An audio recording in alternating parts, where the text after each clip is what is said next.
Welcome back in city at 10। तो जनाब आज वर्ल्ड थैलेसीमिया डे मनाया जा रहा है और वर्ल्ड थैलेसीमिया डे की जब अगर हम बात करें तो 1994 से इसका आगाज़ हुआ था। और अगर हम पाकिस्तान के ख़ास तौर पे बात करें तो पाकिस्तान में हर साल इस मर्ज़ में मुब्तला बच्चों की जो तादाद है उसमें 10 से 12 हज़ार तक इजाफा हो रहा है।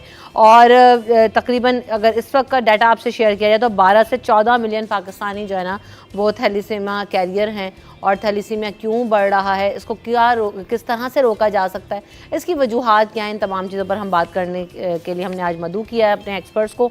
वेलकम करते हैं उनको शो में। डॉक्टर आफ्ताब अहमद खान साहब मेरे साथ मौजूद हैं, फैमिली फिजिशियन हैं, मेडिकल डायरेक्टर हैं NHC में। Welcome to the show. अस्सलाम वालेकुम। और साथ साथ आदिल अहमद खान साहब भी हमारे साथ मौजूद हैं, थैलेसीमिया केयर सेंटर को रिप्रेजेंट करेंगे। Welcome to the show Adil साहब। तो सबसे पहले थैलेसीमिया की अगर हम बात करते हैं, वेरी बेसिक क्वेश्चन के जो है क्यों इतना थैलेसीमिया बढ़ता जा रहा है पाकिस्तान में और क्या वजूहात हैं इसके पीछे? आप सबसे पहले तो मैं आपके चैनल को मुबारकबाद देता हूँ कि आपने इतना अच्छा टॉपिक जो है वो आज इसका इंतखाब किया है। और ये कहते हैं नीड ऑफ द डे, आजकल की पाकिस्तान के हवाले से जितनी तेज़ी के साथ ये बीमारी जो है फैल रही है जी बिल्कुल, और हालांकि इसका बचाव भी है। और हम हमारा स्लोगन होता है prevention is better than cure, कि आप एहतियात करें, इलाज से बेहतर है जी। तो जैसे आपने कहा कि थैलेसीमिया होता क्या है, किस तरह से फैलता है, क्या होता है, इसमें सबसे जो बेसिक चीज़ है वो हम ये देखते हैं कि ये इनहेरिटेड बीमारी है। ये जो पेरेंट्स हैं वो अपने बच्चों को देते हैं। हालांकि पेरेंट्स हमेशा अच्छी चीज़ अपने बच्चों को देते हैं कि वो वाहिद चीज़ है जो एक बुरी बीमारी है जो पेरेंट्स से बच्चों में आती है और फिर बच्चा जो है वो उसको कैरी करता है। और वो पेरेंट्स जिनको थैलेसीमिया पहले से माइनर होता है, अगर 2 माइनर हम हस्बैंड एंड वाइफ को मिला देते हैं तो एक मेजर बच्चा पैदा होने के चांसेस बढ़ जाते हैं। सही। तो इससे पहले सबसे पहले हमारे पास अगर हम ये बात करें कि जो हमारी जो लेजिस्लेशन इसकी हुई है कि हर निकाहनामे में ये बात शामिल की जाए कि बच्चे एक माँ जो होने वाले मियाँ बीवी हैं उनका ब्लड टेस्ट कराया जाए पहले। तो इनमें कोई माइनर तो नहीं है, अगर खुदा ना खास्ता 2 माइनर मिल रहे हैं तो उसको वहीं डिस्करेज किया जाए। सही। लेकिन हमारे यहाँ क्योंकि टैबोज हैं, अगर आप किसी रिश्ता लेके जाते हैं, अगर लड़की वाले लड़के वालों से कहते हैं या लड़के वाले लड़की वालों से कहते हैं कि जी ब्लड टेस्ट करा लें, तो वहाँ समझ लें आप ब्रेकअप हो गया, आप ख़त्म हो गया। आप हमसे कह रहे हैं ब्लड टेस्ट करा लें, तो ये एक बड़ा टैबो है। हालांकि सिंध गवर्नमेंट ने बाकायदा इसकी लॉ पास किया हुआ है, लेकिन फिर इम्प्लीमेंटेशन नहीं होती है। पता है लॉ तो बने होते हैं, इम्प्लीमेंटेशन नहीं होती। अगर हम ये डिस्करेज कर दें कि मैरिज होने से पहले ही हम ऐसे 2 लोगों को ना मिलने दें, तो जो आने वाली नस्ल है वो बच सकती है। और खुदा ना खास्ता अगर वो शादी कर भी लेते हैं और होने वाला जो बच्चा माँ अपने वॉम में रख लेती है, तो उसका भी तरीक़ेकार है कि आप उसको भी जो है वो डिटेक्ट करके और उस बच्चे को वहीं पे जो है हम इस बीमारी से रोक सकते हैं। अच्छा। उसके भी तरीक़ेकार होता है, 2-3 उसके तरीक़ेकार होते हैं कि अगर आप 11th वीक में बच्चा है तो हम जो 2 बच्चेदानी होती है उसका एक पीस लेके हम टेस्ट करते हैं। अगर खुदा न खास्ता उसमें ये पाया जाता है तो हम बच्चे को वहीं ज़ाया कर सकते हैं। दूसरा, अगर दूसरे स्टेज पे 16 वीक पे बच्चा चला जाता है तो बच्चे के इर्द अल्लाह ताला ने एक प्रोटेक्टिव लेयर रखी होती है जिसको हम इम्यूनिटी फ्लूइड कहते हैं। उसका सैंपल लेने के बाद भी अगर हम टेस्ट करते हैं और अगर ये पॉजिटिव हो जाता है तो तब भी आप बच्चे को जो है वो ज़ाया करके दोनों को बचा सकते हैं। तो ये तो इसकी है प्रिवेंशन। एक इंटर मैरिजेज़ जो कज़न मैरिजेज़ है उसको हम डिस्करेज करना चाहिए। हमारे इस्लाम में भी ये है कि आप सल्लल्लाहु अलैहि वसल्लम फरमाते हैं कि शादियाँ जो है वो ख़ानदान से बाहर करो, ताकि इस तरह की जो बीमारियाँ उस वक्त कहा गया था, आज अगर हम इम्प्लीमेंट नहीं करते, क्योंकि हमारे यहाँ बहुत ज़्यादा बिरादरियाँ हैं, बहुत ज़्यादा ख़ानदान हैं कि जो चचा मामू ताया और आपस में शादियाँ करते हैं, आप बाहर शादियाँ नहीं करते हैं, क्योंकि बहुत बिरादरी सिस्टम है हमारे यहाँ पर, पंजाब में भी, सिंध में भी। इसको डिस्करेज करना चाहिए। तो ये और अगर आपने करना ही है भाई, आपको इतना शौक है बहन भाइयों के और रिश्तेदारों के बेटे बेटियाँ लाने का, आप लाएँ, लेकिन फिर वही वाला एक बेसिक सा टेस्ट होता है, आप वो करा लें। इससे हम ये अंडरस्टैंड नहीं कर रहे कि आगे आने वाली आप ही के घर, आप ही के ख़ानदान की नस्लें जिससे मुतासर होती हैं, आप ही के बच्चे सफ़र करते हैं। क्योंकि हमने देखा है कि पेरेंट्स के लिए एक बहुत बड़ी प्रैक्टिस होती है आदिल खान साहब, और थैलेसीमिया सेंटर्स के अंदर भी इतनी बड़ी तादाद में बच्चे आ रहे होते हैं, ब्लड की कमी का शिकार होते हैं, मुख्तलिफ चैलेंजेस होते हैं। तो किन चैलेंजेस का सामना करना पड़ता है, और बच्चों की तादाद में बहुत इजाफा हम देख रहे हैं, नज़र आ रहा है पेशेंट्स में। बहुत बहुत शुक्रिया, थैंक यू वेरी मच। आपने अपने आज के दिन 8 मई को हम लोग को मदऊ किया। देखिए, मैं डॉक्टर साहब की बात को ही आगे बढ़ाऊंगा कि वही वाली बात है कि इलाज से बेहतर एहतियात, ठीक है। तो जो थैलेसीमिया के बच्चों का जो इलाज है, हम ये समझते हैं कि ये है सेकेंडरी। जो प्राइमरी से ज़्यादा इम्पॉर्टेंट है, सबसे ज़्यादा ज़रूरी है, वो है उसकी प्रिवेंशन, उसकी आगाही। लोगों को ये पता हो कि इस बीमारी से बचा कैसे जा सकता है। देखो, जो इस बीमारी के साथ जो बच्चा इस दुनिया में आ गया है ना, उसको सारी ज़िंदगी हम लोगों जैसे अस्पतालों में, NGOs के अंदर पूरी ज़िंदगी उसी में गुजारनी है। आज तक थैलेसीमिया की कोई ऐसी ना कोई दवा आई है, ना कोई ऐसा ट्रीटमेंट आया जिससे वो थैलीसीमिया के बच्चा ठीक हो गया। कुछ चीज़ें अब देखें ना, पहले जो है आँख का ऑपरेशन होता था तो क्या होता था कि पट्टी बंदी रहती थी ना 10 दिन, उसके बाद खोलते थे। अब क्या होता है, आधे घंटे के बाद कहते हैं अपने घर जाओ। बाईपास का ऑपरेशन होता था, 1 साल का बेड रेस्ट होता था, अब क्या होता है, चौथे दिन बोलते हैं घर जाओ। तो अब थैलीसीमिया में अंदर भी डॉक्टर साहब इंशाल्लाह ताला आपको बताएंगे कि थैलीसीमिया की ट्रीटमेंट के सिलसिले में भी ऐसी चीज़ें आ रही हैं कि ये इनका जो ब्लड ट्रांसफ्यूजन है बच्चों का, ये एक तो या तो प्रोलॉन्ग हो जाता है, जिसको 15 दिन में ब्लड लग रहा है, हो सकता है वो उसको 3-4 महीने में एक दफ़ा ब्लड लगे। अच्छा। और उसकी, और अगर उस बच्चे को और अच्छी उसकी बॉडी ने जो है उस मेडिसिन को जो अब आ गई हैं उसको सपोर्ट किया तो वो ट्रांसफ्यूजन फ्री हो जाते हैं बच्चे। तो आ गई हैं चीज़ें, लेकिन उन चीज़ों को अभी इम्प्लीमेंट करना सही बात है, बड़ी मुश्किल है और उस पर बहुत बड़ा पैसा खर्च होता है। ठीक है, पैसा खर्च हो जाए लेकिन बच्चे तो ठीक हो जाएं। जो ये बढ़ रही है चीज़, इसको देखें सिर्फ़ और सिर्फ एक आगाही से, सिर्फ उस एक आगाही से बचाया जा सकता है। और वो वही वाली बात है कि एक टेस्ट है थैलीसीमिया का, उसको कहते हैं HB इलेक्ट्रोफोरेसिस।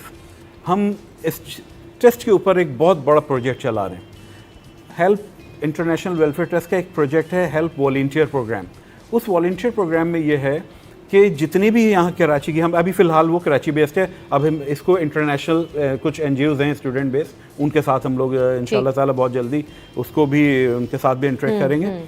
तो ये वॉलंटियर प्रोग्राम में जितनी भी आपकी मेडिकल यूनिवर्सिटीज़ हैं कराची में, इंजीनियरिंग यूनिवर्सिटीज़ हैं, कॉलेजेस हैं, बड़े बड़े इंस्टीट्यूशंस हैं बच्चों के, वहाँ के बच्चे हमारे स्पॉन्सर वो हैं वॉलंटियर। अच्छा, अब क्या होता है कि ये बच्चे जिस जिस यूनिवर्सिटीज़ में पढ़ते हैं, ये क्या करते हैं कि वहाँ का सेमिनार हॉल जो हर यूनिवर्सिटी कॉलेज में होता है, ये उसको वहाँ से लेते हैं, फिर उसके अंदर एक थैलीसीमिया अवेयरनेस के लिए वहाँ एक सेशन करते हैं। फिर उस सेशन के बाद क्या करते हैं, हम वहाँ फ्री में कैंप लगाते हैं।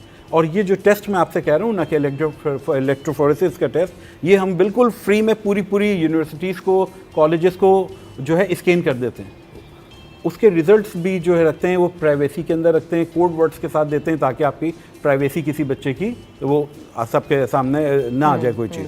क्योंकि वही वाली बात है कि टैबू है, किसी बच्ची के अंदर को CBC का ज़रा सा हेमोग्लोबिन कम आ जाए तो बोलें भाई ये लड़की में पता नहीं कोई मसला है। हाँ, ये हमारे यहाँ ये हमारे यहाँ का कल्चर है, ठीक है ना।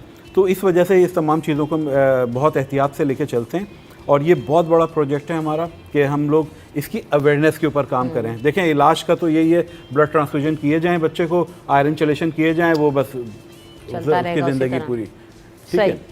तो असल चीज़ है इसकी प्रिवेंशन। अच्छा आफ्ताब साहब, तो आप क्या समझते हैं कि हम जिस तरह से एग्रेसिवली, हमने देखा कि माजी में हमने ब्रेस्ट कैंसर कैंपेन्स देखी, बहुत एग्रेसिवली मीडिया पर, सोशल मीडिया पर, प्लेटफॉर्म्स पर, सेमिनार की बेसिस पर हमने चलाए। पोलियो के लिए हम जैसे देख रहे हैं कि बहुत एग्रेसिव एटीट्यूड नज़र आता है। थैलीसीमिया के लिए हुकूमत और जो इदारे हैं उनका क्या, मैंने सेमिनार्स देखे हैं और मुनक्किद भी किए जाते हैं, लेकिन मुझे ऐसा लगता है, ये मेरी नाक़िस नॉलेज के मुताबिक, कि इतना एग्रेसिव रोल नहीं है हमारे यहाँ। तो व्हाट डू यू से, आप इससे एग्री करते हैं? जी बिल्कुल, मैं इससे एग्री करता हूँ। देखिए, ये बीमारी जो है ना, ये ज़्यादातर साउथ ईस्ट एशिया में है, अफ्रीकन अमेरिकन में है और मेडिटेरियन जो रीजन है इसके अंदर है। अच्छा, दूसरा मसला ये कि ये ऐसी कोई बीमारी नहीं है कि आप मुझे छुएँ या मैं इसको छूँ तो इससे हो जाती है, ठीक है ना। ये कोई वायरल डिजीज़ नहीं है कि मैं वायरस में छींकूँ, खांसूँ तो आपको हो जाए, किसी को भी हो जाए। ये एक ऐसी बीमारी है जो जेनेटिकली आती है, ठीक है ना। तो इसमें जो अवेयरनेस है तो वो कम है। दूसरा, जो गवर्नमेंट इदारे हैं, जो बड़े बड़े इदारे हैं, उनका इतना इंटरेस्ट इसमें नज़र नहीं आता, क्योंकि जितनी फॉरेन कंट्रीज़ हैं उन्होंने तो सबको अवेयरनेस करके इस चीज़ को ख़त्म कर दिया अपने वहाँ पर। हम जो थर्ड वर्ल्ड कंट्रीज़ हैं यहाँ अभी तक प्रिवेल करती है। जैसे पोलियो है, पोलियो का तो मसला ये है कि वायरस आपके एनवायरनमेंट में आता है तो आपको पोलियो हो सकता है। उनको ये ख़तरा होता है वेस्टर्न वालों को, कल को हमारा पाकिस्तानी या अफगानियों को वहाँ चला गया और वहाँ जाके उसने वायरस खेल दिया तो उनको भी हो सकता है। तो इस खौफ की वजह से वो हमें यहाँ पर इतनी ज़्यादा फंडिंग करते हैं। ये वाहिद बीमारी है जो आपकी बोझ पे, जेब पे भी बोझ पड़ता है, आपका जो हॉस्पिटल सिस्टम निज़ाम है उसको बहुत ज़्यादा थ्रेट कर देता है, क्योंकि इतना ब्लड कौन देगा। अब जैसे ये हेल्प जो है तकरीबन 350 बच्चों को कैटर करते हैं ये। अब आप अंदाज़ा करें, अगर हर हफ्ते बच्चे को एक ब्लड लग रहा है तो 350 बोतलें कहाँ से लेकर आएंगे। फिर इनको पूरी कैंपेन चलाना पड़ती है। तो ब्लड लगाना तो इसका हल नहीं है। इसका हल यही है कि एक बड़ी मास कैंपेन, आपने बिल्कुल अच्छी निशानदेही की, एक मास कैंपेन चलनी चाहिए जिस तरह हम पोलियो की करते हैं, एड्स की करते हैं, अभी कोविड-19 आया था उसकी हमने कैंपेन चलाई, लेकिन इस पर कोई कैंपेन नहीं है। हमारे जैसे EPI प्रोग्राम में आपको पता है 5 साल से कम बच्चों को सबको वैक्सीनेट हम करते हैं। अवेयरनेस चलती है ना, थैलेसीमिया पे आपको कहीं अवेयरनेस नज़र नहीं आती, ना हमारा सोशल मीडिया माजूद का आपने तो अच्छा एक प्रोग्राम किया है और भी लोग कर रहे होंगे, लेकिन गवर्नमेंट लेवल पे इसकी कोई सपोर्ट नज़र नहीं आती। तो जो इस तरह की जो NGOs काम कर रही हैं उनको हम सपोर्ट करें। इसकी जो एक बीमारी की एक दवा अभी तक ईजाद हुई है जिसको हम मरीजों पर भी ट्रायल कर रहे हैं, उसको काफ़ी कॉस्ट आती है, तो गवर्नमेंट को चाहिए कि उसको सपोर्ट करें ऐसे इदारों को जो इस पर काम कर रहे हैं, ताकि ये कम से कम जितनी जल्दी हो सके span of time of blood transfusion बढ़ जाता है। पहले अगर 1 बोतल लग रही है तो उसको 2 बोतल, उसको टाइम बढ़ गया 1 महीने बाद, फिर 1 साल के बाद, 6 महीने बाद, 3 महीने बाद, इस तरह बढ़ा दे तो आपका देखें ब्लड की कितनी कमी जो है जो मुल्क के अंदर है वो ख़त्म हो सकती है। सही बात है। लेकिन ये बीमारी ख़त्म नहीं होगी, बीमारी अपनी जगह रहेगी। उसको ख़त्म करने के लिए आपको वही आगाही वाली बात जो हमने की थी आपसे कि आप एक लेजिस्लेशन पास कराएँ, बाकायदा इसमें बिल हो। वो जो निकाह नामा जो काजी साहब निकाह पढ़ाते हैं, बगैर अगर वो देखे साइन करते हैं तो उनको जेल होनी चाहिए कि आपने बगैर, जब ये पास हुआ है कानून तो आपने कैसे मियाँ बीवी की शादी करा दी जिनको थैलेसीमिया था। तो ये उनको जब 2-3 लोग लटकेंगे तब ये निज़ाम सही होगा, ऐसे निज़ाम सही नहीं हो सकता ये। आप तो क्या हमारे वही वाली बात है ना कि हम जिस माशरे में रह रहे हैं वहाँ तो मोबाइल छीनने वाला, वहाँ चोरी करने वाला वो नहीं लटक रहा, तो इनको कौन पूछेगा। तो मसला तो हमारे यहाँ ये है कि हम तो एक मॉडर्न सोसाइटी के ख्वाब देख रहे हैं, लेकिन उसके लिए हम अनफॉर्चुनेटली करते कुछ नहीं है। तो जैसे चल रहा है वो चल रहा है। अच्छा, ये एक बड़ा चैलेंज है जो आदिल साहब ने इशारा किया कि 350 बच्चों को अगर ब्लड या आपने केटर किया हुआ है तो किस तरह से इसकी कलेक्शन होती है, क्या होती है। रमज़ान में तो मैं बहुत चर्चा देखती हूँ जी, थैलेसीमिया पेशेंट्स को सपोर्ट करें, खून ने सब में जज्बा भी बहुत होता है, लेकिन rest of the year how do you manage कि उसको किस तरह से वो किया जाता है? क्या आप पर्टिकुलर डोनर्स रखे हुए हैं, ख़रीदना पड़ता है, किस तरह से आप लोग उसको मैनेज करते हैं? फिर देखें, ये जो ब्लड डोनेशन है ना, ये हमारे माशरे में इसकी भी इतनी अवेयरनेस नहीं है। बिल्कुल यही वाली बात है। जब तक हमारा घर का आदमी हॉस्पिटल में बेड पे नहीं जाता है ना, उस वक्त तक हमें नहीं पता होता कि ये ब्लड डोनेशन क्या होता है। वो दूसरे को कोई कमी है वो कहते हैं जाएं वो भुगतें उसको जो तक। तो हमें सिखाया ही नहीं गया, बचपन से बताया ही नहीं गया कि जो है ये ब्लड डोनेशन क्या चीज़ है। हाँ, जब हम जाके अच्छा ये एक किसी बूढ़े या ज़्यादा उम्र के मेरे जैसे आदमी से आप कहें तो मैं बोलूँगा यार मैं कमज़ोर आदमी हूँ, बूढ़ा आदमी हूँ, मैं क्या दूँ, क्या करूँगा। जब यूनिवर्सिटीज़ कॉलेजेस में आप ब्लड डोनेशन कैंप करती हैं ना, जहाँ पे आपके सेमिनार में 200 बच्चे बैठे हुए हैं, तो 20 बैग भी जमा नहीं होते हैं। अब बताइए, हम देखिए ये प्रोडक्ट ऐसी है ना आपको किसी स्टोर से मिलेगी ना मेडिकल स्टोर से मिलेगी। अब ये रखिए आपने, अल्लाह ताला ने हमारे अंदर, और इसकी एक शेल्फ लाइफ है। जब आप इसको निकाल लेते हैं 20 डेज़ में आपको इस्तेमाल करना है, वरना आप इसको डिस्कार्ड करें। ठीक है ना, आप लगा ही नहीं सकते हो कि 20 डेज़ के बाद आप लगा दें, वो रिएक्शन आ जाएगा बच्चों को। तो अब क्या है कि ना यूनिवर्सिटीज़ कॉलेजेस के बच्चे इस बात को समझते हैं, सिखाया ही नहीं गया, बताया ही नहीं गया। जैसे हमें नहीं सिखाया ना कि सफाई क्या होती है ना, हमने अपने कचरे की थैली बनाई और सुबह निकले पड़ोसी के घर के दरवाजे के फेंकते गए आगे। इसी तरह से हमें ब्लड डोनेशन के बारे में नहीं सिखाया। इस पर काम हो रहा है। देखें, मैं और डॉक्टर साहब जिस ज़माने में यूनिवर्सिटी कॉलेजेस में पढ़ते थे, हम डॉक्टर साहब बताएंगे ज़रूर इस बात को कि जो है हमारे पास कभी हमारी यूनिवर्सिटी में, कॉलेज में कोई ऐसा इदारा नहीं आया जिसने हमें बताया हो कि आपने हेपेटाइटिस बी, सी, HIV क्या होता है, ये जो है ये थैलेसीमिया क्या होता है, कभी कोई नहीं हुआ। हमेशा क्या होता था, वही 14 अगस्त को सारे गाना बजाना करते थे और वही सारे जो है ना टोपियां पहन के बैठ जाते थे हम लोग 12 रबीउल अव्वल को। बस ये 2 इवेंट होते थे हमारे यूनिवर्सिटी कॉलेजेस के, इसके अलावा कुछ नथिंग। सही है, इसके अलावा सिखाया ही नहीं गया, हमें बताया ही नहीं गया ना, तो हमें क्या पता होगा। अब हम देखें मीडिया के साथ मिलके और ये अवेयरनेस अब हम दे रहे हैं, इन बच्चों को दे रहे हैं कि देखें एक ब्लड जो है वो 3 जानें बचाता है। बेशक। और ये इस प्रोडक्ट की अहमियत, और इसको देने से आप कोई कमज़ोर नहीं होता, कुछ नहीं होता इंसान के, जबकि और बेहतर कि क्या बेहतरी आती है फिजिकली जना इंसान के अंदर। मैं चाहती तो हूँ उस पर मज़ीद भी बात करना, लेकिन बात वही, वक्त क्योंकि ख़त्म हो गया और मुझे आगे भी बढ़ना है, लेकिन बात वही है कि हमारे अवेयरनेस की कमी है। हमारे यहाँ जब तक लोगों को पता ही नहीं होगा वो आगे नहीं आएंगे। आदिल साहब ने बात की, बिल्कुल बजा की, कि हमारे यहाँ ना इंस्टीट्यूट्स में ये चीज़ सिखाई जा रही है। तालीमी इदारों का एक बहुत आम रोल होता है ज़िंदगी के अंदर, लेकिन हम उन तालीमी इदारों को सिर्फ जो है ना वो कॉपी पेस्ट की हद तक महदूद रखा हुआ है, रट्टे तक के हद तक महदूद रखा हुआ है, डिग्री के लेने तक महदूद रखा हुआ है।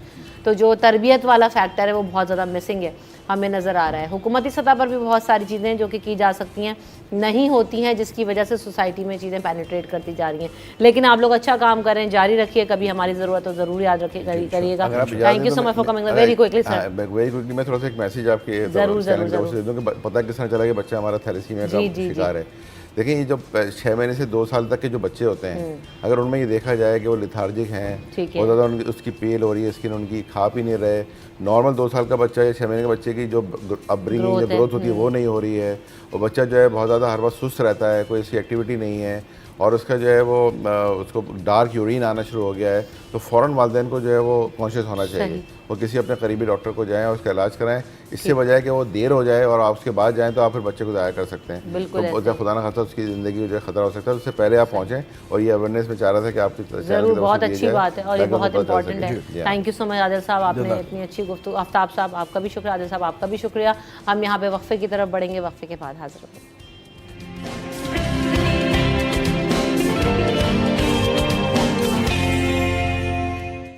Welcome back in city at 10। जनाब, आज के सेगमेंट में हम बात करेंगे मोबाइल फ़ोन का में क्या हो गया, मोबाइल फ़ोन का जो बढ़ता हुआ इस्तेमाल है वो बच्चों में किस हद तक नुकसानदेह हो सकता है। बार बार इस बारे में बात करते हैं, लेकिन माएँ जो है और या जो घर वाले हैं, जो ख़ास तौर पे बड़े हैं, इसमें बच्चों का रोल कम है, बड़ों का रोल ज़्यादा है। ज़ूबिया से हम बात करेंगे। ज़ूबिया मोतीवाला मेरे साथ मौजूद है। Welcome to the show. वालेकुम सलाम, कैसी हैं आप ज़ूबिया? जी मैं ठीक हूँ, आप कैसी हैं? अल्हम्दुलिल्लाह, आफ्टर लॉन्ग टाइम आपसे मुलाकात जी हो रही है। जी बिल्कुल। तो ज़ुबिया, आप क्या मेरी इस बात से अग्री करती हैं कि मोबाइल फ़ोन का बढ़ता हुआ इस्तेमाल या स्क्रीन टाइम जो बढ़ रहा है उसमें वालिदैन, ग्रैंड पेरेंट्स और घर वालों की ज़्यादा इन्वॉल्वमेंट है रादर देन बच्चे?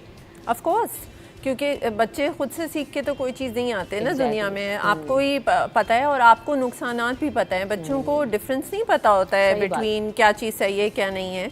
तो अगर आप ना सिखाएंगे उनको, और आपको लिमिट करना चाहिए टाइम, ना कि ग्रैंड पेरेंट्स ने भी आईपैड थमा दिया या कंप्यूटर दे दिया या फिर फ़ोन दे दिया अपना कि मुझे तंग नहीं करो और ये पकड़ लो, या पेरेंट्स ने भी इस तरह किया, तो ये इसकी वजह से बच्चों की फिर आदत बनती है और आदत एडिक्शन में चेंज होती है, जो कि फिर बड़ा मुश्किल हो जाती है।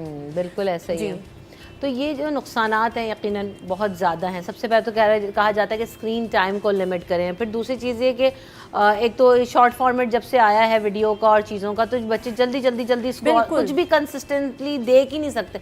जैसे मुझे याद है कि अगर घंटा भर भी टॉम एंड जेरी आया करते थे तो हम देख लेते थे।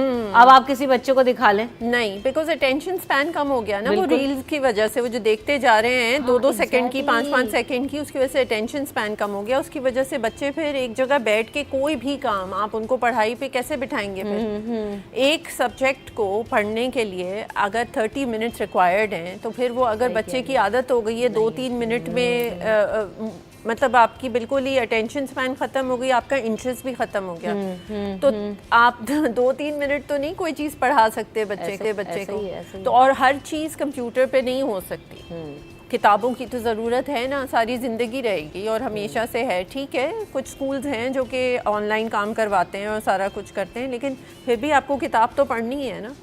उसके लिए तो आपको टाइम चाहिए, अटेंशन चाहिए, बच्चे की अटेंशन चाहिए, उसको समझ चाहिए, सोचना चाहिए। एक मुद्दा ये भी अब पेरेंट्स रखते हैं सामने, जिसमें मैंने डिफरेंस भी देखा है। अब इस बात से डिनायल नहीं है कि जो बच्चे मोबाइल फ़ोन, वो कहते हैं जी इससे लर्निंग बहुत है।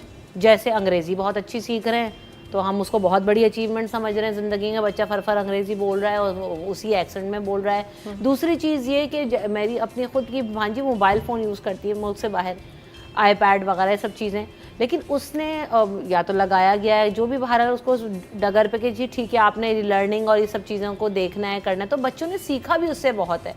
तो मेरे मतलब किस तरह से बैलेंस क्रिएट करेंगे, क्या करेंगे? बच्चों को आप दूर तो नहीं रख सकते, छुड़ा नहीं सकते। नहीं, छुड़वाना तो बिल्कुल भी नहीं चाहिए, क्योंकि देखें ये टेक्नोलॉजी तो नीड ऑफ द डे है ना। मतलब अभी ज़माना ऐसा आ गया, जब हम छोटे थे तो हम तो नहीं यूज़ करते थे, क्योंकि उस वक्त ये ट्रेंड नहीं था, ज़रूरत नहीं थी और इतनी इन्फॉर्मेशन नहीं थी, इतनी एक्सपोजर नहीं थी। अब है और चाहिए भी कि बच्चे अप टू डेट रहे हैं आजकल के ज़माने से, क्या चल रहा है क्या नहीं। लेकिन एक एज भी होती है ना, ये तो नहीं कि आप 2 साल के बच्चे को आईपैड थमा दें, वो क्या सीख रहा है 2 साल का बच्चा? कुछ नहीं सीख रहा वो। बहुत कुछ दिखा रहे हैं जी, वो बेबी वही मैं कह रही हूँ, वो सारी चीज़ें चल रही होती हैं, सिखा रहे हैं, अल्फ़ाबेट सिखा रहे हैं, कलर सिखा रहे हैं, लेकिन बच्चे उनसे सुन रहे हैं, ये बताओ राइम से सिखा रहे हैं, तो वो हम समझ रहे हैं बच्चों की लर्निंग हो रही है। बिल्कुल, लेकिन अब लर्निंग अब आप 24 घंटे में से 20 घंटे तो नहीं आप कर सकते ना। फिर बच्चों की नींद भी पूरी नहीं हो कि मैं और थोड़ी सी टीवी देख रहा हूँ, मैं थोड़ी सी और चीज़ें सीख रहा हूँ। आई मीन हर चीज़ की एक लिमिट होती है। होमवर्क का भी तो आप एक टाइम रखते हैं ना, आप ये तो नहीं करते 24 घंटे होमवर्क करते रहो, पढ़ते रहो, लर्निंग करते रहो। आई मीन एक टाइम होता है, आप 1 घंटा दे दें बच्चों को दिन में, मतलब एज लिमिट ऑब्वियसली 10 साल से ऊपर के बच्चों को रोकना मुश्किल है अलग, मतलब ऑब्वियसली 1 घंटे के लिए सिर्फ क्या आपको मिलेगा। उससे आगे आप जैसे बढ़ते जाते हैं और डिफ़िकल्ट होता जाता है। 15-16 साल के बच्चे को तो आप नहीं रोक सकते कि भाई तुम क्या कर रहे हो, क्योंकि उनके काम ही जैसे CIs वगैरह एग्जाम्स O लेवल्स चल रहे होते हैं, वो ज़्यादातर काम ऑनलाइन ही हो रहा होता है। चलिए वो तो फिर आपको समझ में आ रहा है ना कि आप प्रोडक्टिव काम करें और फिर उनको पता भी है, आप सिखाएं भी कि बैलेंस किस तरह से रखना है, ये एक बड़ी बात है। वक्फा ले लेते हैं, वक्फे के बाद हाजिर होंगे।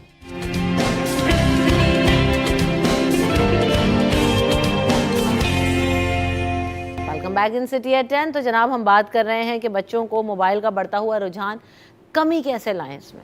ज़ुबिया देखें, टाइम लिमिट और जिस तरह आपको शेड्यूल करना है दिन, वो आपकी जिम्मेदारी है as an adult, as a mother, as a father, as a जो भी घर में लोग रहते हैं, ग्रैंड पेरेंट्स, आपकी जिम्मेदारी है कि बच्चे को स्क्रीन टाइम, आप मुझे बताएं 2 साल की उम्र से अगर आप एक बच्चे को 6 से 8 घंटे टीवी देखने दे रहे हैं ये सोच के कि उसका एक्सेंट डेवलप हो जाएगा, तो उसकी आँखों का क्या होगा?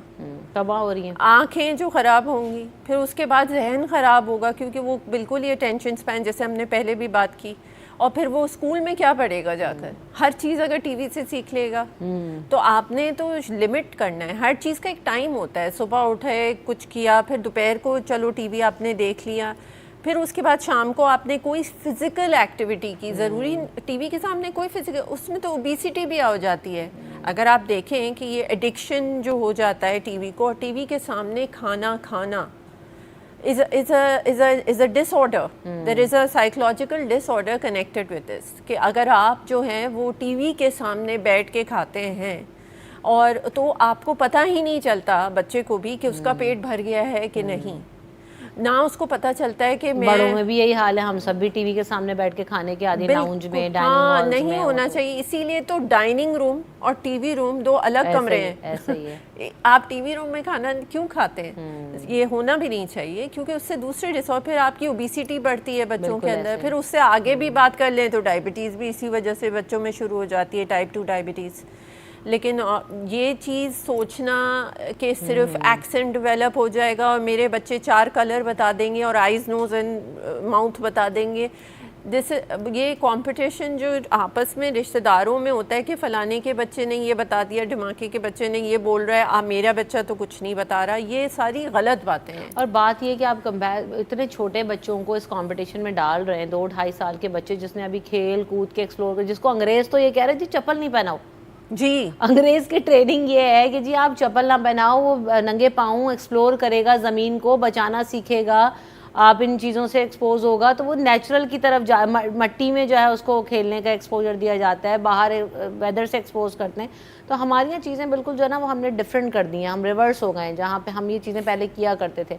लेकिन बात वही है, बहरहाल स्क्रीन टाइम को कम करें, बच्चों को लिमिट, आप ये नहीं करें कि ना दें, लेकिन लिमिट में करें। और जैसे अभी ज़ुबिया ने भी बताया कि देखें डिस्ट्रक्शन हो रही है, हमें ज़ुबिया ने मिसाल दी ना, आँख ख़राब होने का तो पता चल रहा है कि जी मोबाइल देखने से आई साइट वीक हो गई, लेकिन जो दिमाग पे उसका असर हो रहा है वो हमें नज़र नहीं आ रहा। जो आपने बताया कि जी डायबिटीज़, कितनी तरह की बीमारियों में बच्चों मुब्तला हो जाते हैं, स्लीप डिसऑर्डर्स हो जाते हैं बच्चों को, तो वो हमें नज़र नहीं आ रहा होता, हम समझ नहीं पा रहे होते, तो वो भी एक बहुत बड़ी डिस्ट्रक्शन है। Thank you so much Zubia for coming in the show, आपने वक्त दिया, आपका बहुत शुक्रिया। प्रोग्राम का वक्त यहाँ पर ख़त्म हो गया, टीम को दीजिए इजाज़त, अपना ख्याल रखिएगा, लेने के बाद।